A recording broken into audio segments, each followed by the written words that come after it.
This has occurred basically every year since Phenoxy herbicides were developed. The primary two of those being 2,4-D or dicamba. Those herbicides, the biggest problem that you have with those herbicides is probably twofold.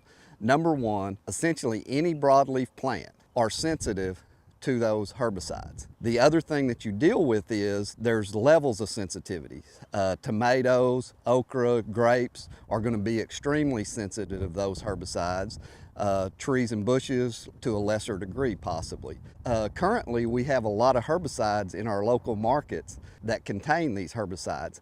In some cases there's probably a chance that the individual applicator doesn't realize what's actually in that weed begone or whatever herbicide Roundup over the top that they're using, and realizing how sensitive some of these plants are to a potential misapplication or drift on that. So the biggest key is knowing what you're putting out, reading the label, and that's not just glancing over it, but actually reading it, understanding what's actually in that, what we're trying to control with those, and making sure that we're using those in a proper manner, and also making sure that we don't get those on some of these sensitive plants. The biggest key is, in regard to this, depending upon how much gets on that individual plant is going to affect how they recover.